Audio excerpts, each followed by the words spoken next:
my god, dude! Oh my god, bro!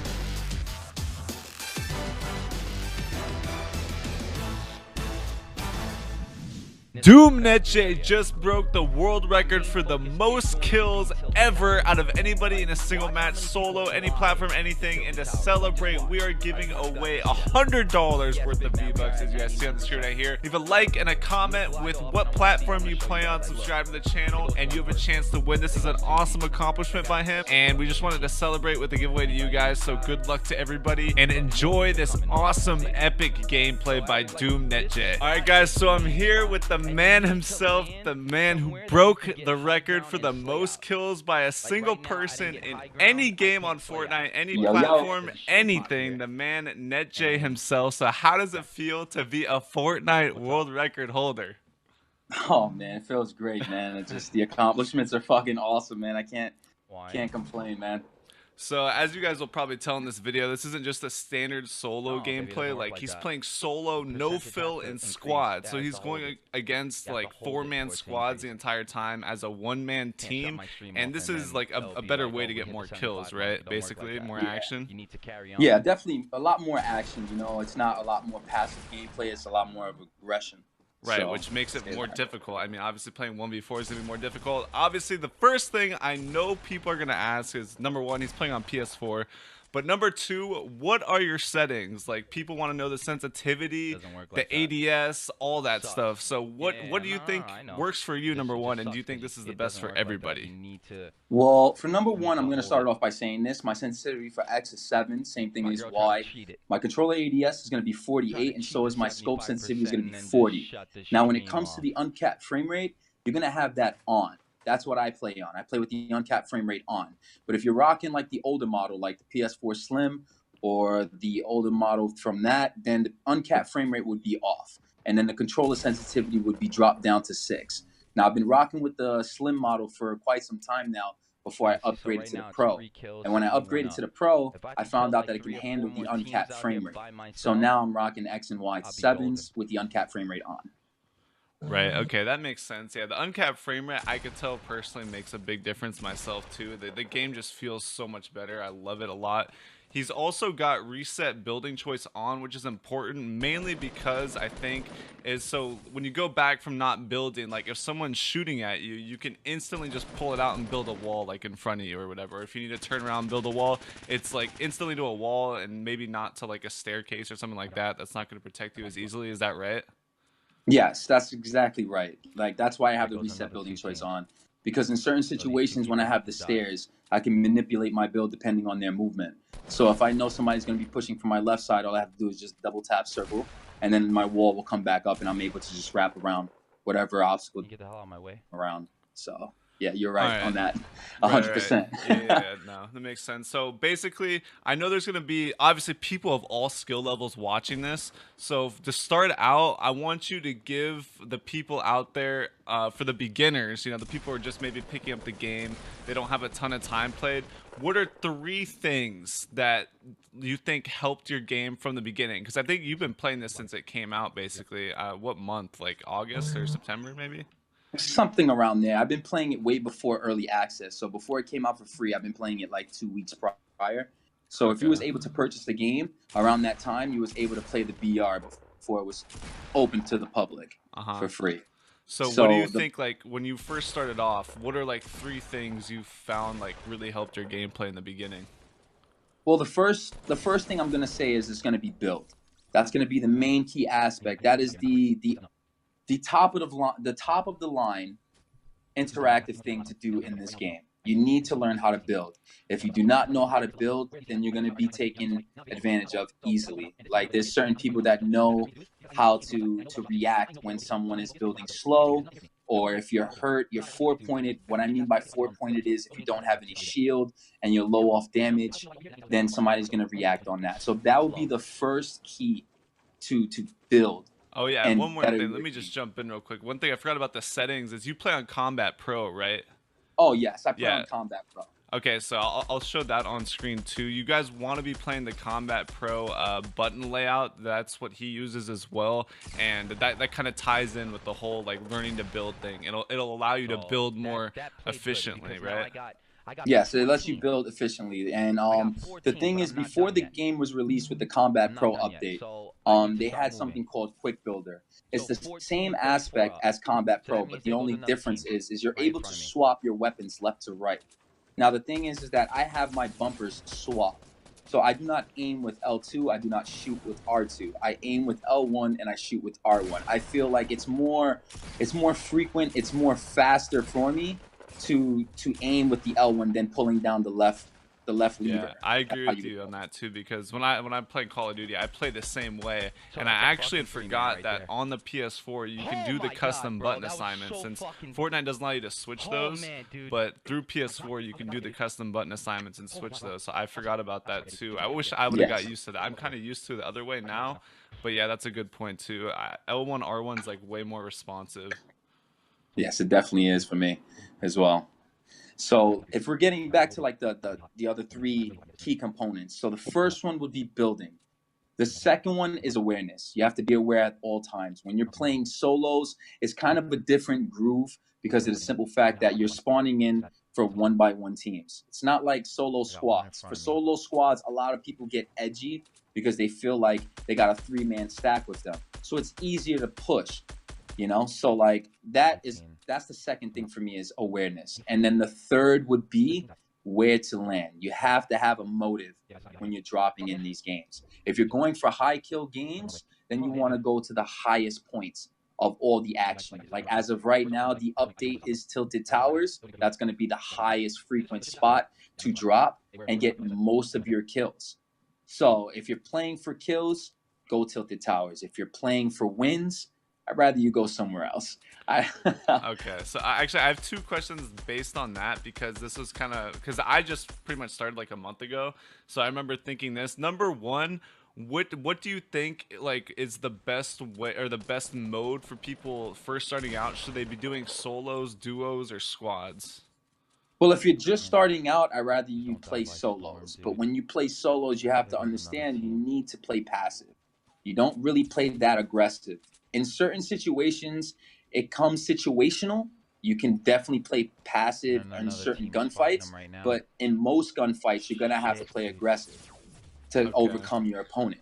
So I would go with the solos, just starting out. Okay, so solos, and where do you think is like the best place to land to basically get the best chance for you to get a gun? Because I noticed when I was first playing solos, like I noticed that I would land somewhere and I'd feel like I never got a gun, or like I'd be dying right off the start because like the other people around me would get the guns before me. So where do you think is like the best spot where like I'm guaranteed to get a weapon? You can drop prison. Prison is not a location on the map, but if you go towards Moisty Mire and you go towards the left-hand side, there is a big structure there, and that's called the prison. And a lot of people's not going to be dropping there. And you have to understand it's all based on where the bus spawns. So if the bus is spawning from the corner of Moisty Mire, you know there's going to be a lot of guys there. So you want to go to the opposite end of the map if you're trying to be safe. I actually like the prison suggestion, because one thing I do like about the prison, not only is it not a marked spot on the map, so I think less people are gonna go there, but also pretty much all the loot or like all the drops is wide out in the open. Like it's in prison cells, so you can see it. You can just run through there and see what's in there, as opposed to having to know like where to break down certain walls and stuff like that to find those hidden chests in other areas.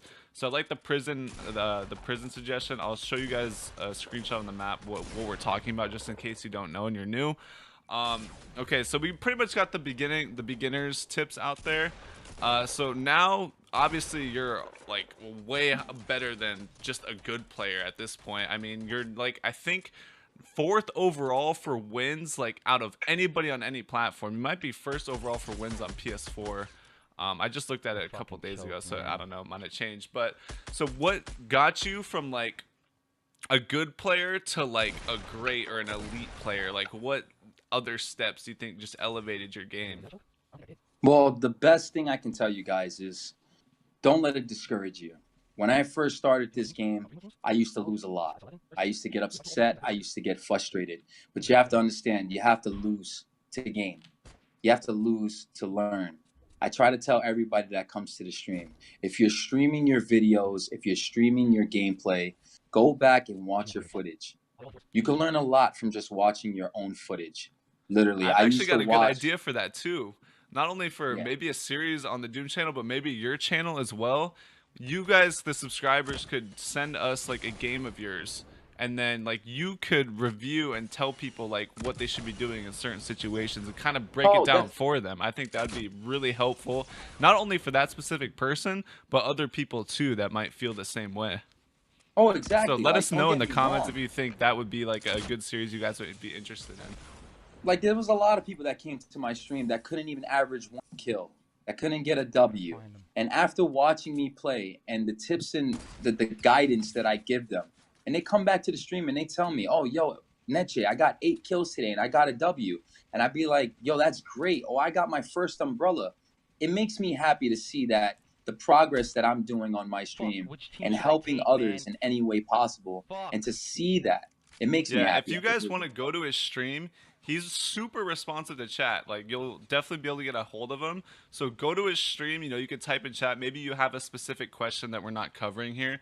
Go to his stream, he streams all the time, and you'll be able to communicate directly with him because you might have some question that I'm not thinking of or some super specific question geared towards yourself. Definitely. So continuing with the elite tips, like what do you think separated yourself from just like a really good player? You said about reviewing your own gameplay, which I think is really valuable. Pretty much anytime you die, you can look back and think like, okay, what could I have done there better to survive? So that's one. What else do you think? Creating space. I've learned how to build so crazy. I've got a lot of people coming to my stream telling me, yo, you build like you're using a mouse and keyboard. And I do everything on my SCUF controller, And for me to manipulate the build the way I need to and create space, what I mean by creating space is you guys have to understand getting the high ground on your opponent is the best solution, the best way to take out anyone. It doesn't matter if it's a solo. It doesn't matter if it's a solo squads. When you create space and you're up in the air with your build, you have to understand they need to break that build down. They need to crumble it. So everybody that shoots at the bottom of your build, they expose themselves. If it's a solo, they're exposed for you to take advantage of that and react on that. If it's a solo squads, then you pinpoint where that one person is. And you know that 3 more people are going to rush you, or another person's going to be lonely and they're going to just play passive. There's always going to be like 1 or 2 people that are going to play aggressive. So you have to play fast on it. So I would say creating space. And that's what I mean by creating space, is just building a certain way and building up towards your opponent. Because once you got the high ground, you can do whatever you want. You can literally build panels below them. You can build even higher. You can jump off and then start a new build. I would have to say creating space. Right, that makes sense. In any FP or any shooter game in general, whoever has the high ground usually has the advantage.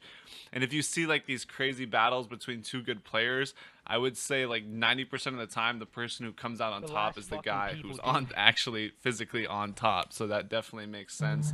And that just comes with, learning how to maneuver your builds well and everything like that. Exactly. And like I said, building, it takes time. It's not something that you're going to learn overnight. Like a lot of people run default settings, and a lot of people don't know how to switch to Combat Pro. But it's time consuming, It's just like you rocking a regular controller and switching off to a SCUF. It all takes like a couple of hours and you get the groove to it. But I want to tell everybody, if you're trying to learn how to build, you want to pursue that building to a high level, then you need to start playing on Combat Pro. Because playing on default it's going to slow you down.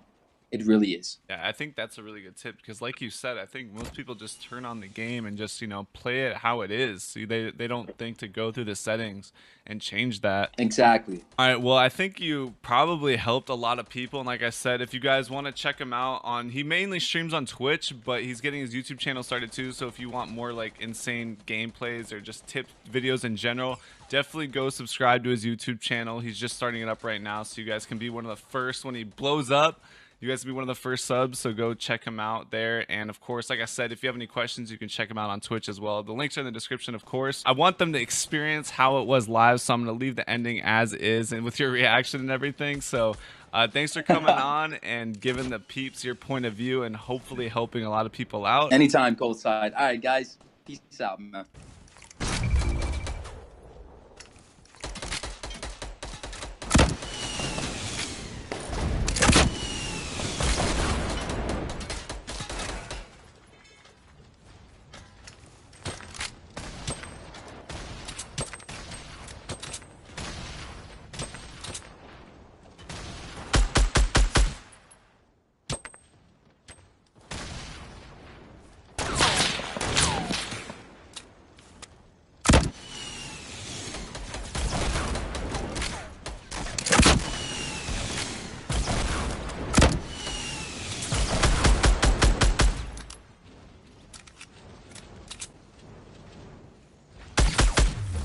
Oh my god, dude!